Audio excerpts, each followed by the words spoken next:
Welcome to Webline. निंगशी लू तिंगशाओ को अपने बचपन के प्यार के बारे में बता रही थी।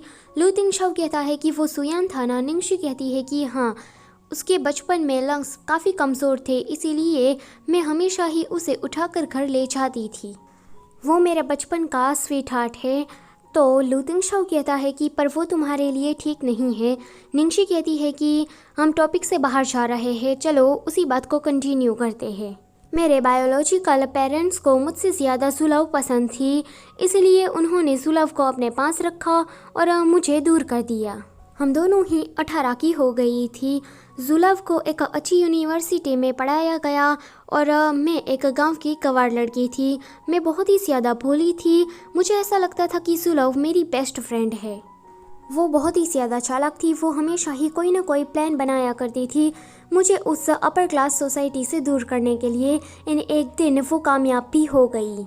निंग फैमिली में हमेशा ही लोग मुझे गांव की कवाड़ लड़की समझते थे। मेरे पेरेंट्स भी मुझे हेट करते थे और उन्हें ऐसा लगता है कि मैं उनकी रेप्यूटेशन को ख़राब कर रही हूँ।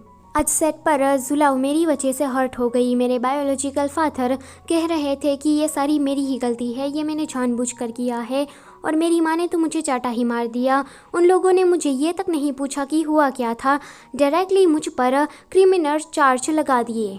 ऐसा लगता है कि सारे लोग मुझसे नफरत करते हैं। अगर मैं मर गई तो सब लोग खुश हो जाएंगे। लू तिंगशाओ कहता है कि निंगशी, मैं तुम्हें पसंद करता हूँ, लिटिल ट्रेजर तुम्हें पसंद करता है, सब लोग तुमसे हेट नहीं करते हैं। यकीन मानो निंगशी, तुम ग्रेट हो। फिर वो निंगशी के माथे पर किस करते हुए अपने मन में बोलता है कि निंगशी, इस पूरी दुनिया में तुमसे बेहतर कोई नहीं है। निंगशी कहती है कि ऑफ कोर्स मैं आपकी बातों पर यकीन करती हूँ। लू तिंगशाओ उसे पूछता है कि निंगशी, वैसे तुम्हें क्या डायमंड्स पसंद है? तो निंगशी कहती है कि ऑफ कोर्स, कौन ऐसी लड़की होगी जिसे डायमंड पसंद नहीं होगे। लू तिंगशाओ कहता है कि फिर तुम्हें क्या डायमंड देने वाला भी पसंद है? क्या वो तुम्हारा बॉयफ्रेंड है? निंगशी कहती है कि क्या बकवास कर रहे हो, वो बस मेरा एक दोस्त है। उस अजीब आदमी से मेरा कोई लेना देना नहीं है, और जहाँ तक डायमंड की बात है, वो तो सबको डायमंड देता रहता है। फिर निंगशी थोड़ा शांत होकर कहती है कि लू तिंगशाओ, तुम्हें ये बात अजीब लग रही है ना कि मैंने काफ़ी सारे लड़कों को डेट किया है? लू तिंगशाओ से कहता है कि नहीं, मुझे कुछ भी अजीब नहीं लग रहा है। हर किसी को अपनी ज़िंदगी अपने हिसाब से ही जीनी चाहिए। निंगशी कहती है कि लू तिंगशाओ, मुझे ऐसा क्यों लग रहा है कि तुम मेरे ब्रांडेड फ़ैन हो, चाहे जो कुछ भी हो जाए, पर तुम हमेशा यही कहते हो कि मैं राइट हूँ। लू तिंगशाओ कहता है कि क्या कहा? तो वो कहती है कि ब्रांडेड फ़ैन उसे कहते हैं कि उसके आइडल के साथ जो कुछ भी हो जाए, पर वो हमेशा ही उसे सपोर्ट करता है, चाहे हालात कुछ भी हो।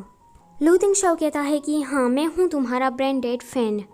यह सुनकर निंगशी उसकी ओर देखने लगती है। लू तिंगशाओ उसे कहता है कि ये क्या है, क्या तुम फिर से बीमार पड़ने लगी हो? निंगशी की धड़कनें तेज़ हो रही थी। लू तिंगशाओ कहता है कि मुझे कुछ अजीब लग रहा है, ये बीमारी तो नहीं है, ये कुछ और है। फिर लू तिंगशाओ उसे कहता है कि क्यों ना हम घर चले? तो वो कहती है कि हाँ। लू जिंगली तभी ही वहाँ पर एक डॉक्टर को बुलाकर लाता है। डॉक्टर कहती है कि इसे कुछ भी नहीं हुआ है, बस ये थोड़ी बेहोश हो गई थी। लू तिंगशाओ कहता है कि थोड़ा रेस्ट कर लो, उसके बाद हम घर चले जाएंगे। लू जिंगली किसी से फ़ोन पर बात कर रहा था। वो कहता है कि भाई, लिटिल ट्रेजर के साथ कुछ हो गया है, इसलिए ये तीनों भागकर घर जाते हैं। लू तिंगशाओ के घर पर रोबोट की सेना ने हमला कर दिया था। निंगशी कहती है कि इतने सारे रोबोट आए कहाँ से? तो लू जिंगली कहता है कि ये ना लिटिल ट्रेजर की हॉबी है, ऐसे बहुत सारे रोबोट्स के साथ खेलने की। लिटिल ट्रेजर का रोबोट एक लड़की को परेशान कर रहा था, तो निंगशी भाग कर जाती है एंड उस रोबोट से उस लड़की को बचाती है। लू जिंगली को भी वो रोबोट पकड़ लेता है। वो कहता है कि भाई, मुझे जल्दी से बचा लो। निंगशी कहती है कि अभी लिटिल ट्रेजर कहाँ पर होगा? तो लू तिंगशाओ कहता है कि वो कंट्रोल रूम में होगा। निंगशी कंट्रोल रूम को देखकर कहती है कि ये तो कितना मज़ेदार लगता है। तो लू तिंगशाओ कहता है कि चलो हम अंदर चलते हैं। ये लोग जब दरवाज़ा खोलते हैं तो वहाँ पर बहुत सारे रोबोट की सेना थी। रोबोट निंगशी को अंदर नहीं आने दे रहे थे। वो कहती है कि इन सारे रोबोट को क्या हुआ है, ये मेरी ही तरफ क्यों देख रहे हैं, क्या ये मुझ पर हमला करने वाले हैं? लू तिंगशाओ कहता है कि नहीं, तुम्हारे पास नहीं है, इसीलिए ये ऐसा कर रहे हैं। अगर मैं तुम्हें कैरी करता हूँ तो ये तुम पर हमला नहीं करेंगे क्योंकि मेरे पास इसका एक्सेस पास है। यह सुनकर निंगशी कहती है कि मुझे उठा लो। ये सुनकर लू तिंगशाओ की धड़कनें तो तेज़ हो जाती है। निंगशी फटैक से उसके ऊपर आ जाती है। वो कहती है कि जल्दी से चलो यहाँ से, पर वो कहती है कि रुको ज़रा, ये सारे रोबोट तो जैसे मानो चिपक गए हो। फिर लू तिंगशाओ निंगशी को उठाकर ऊपर ले जाने लगता है।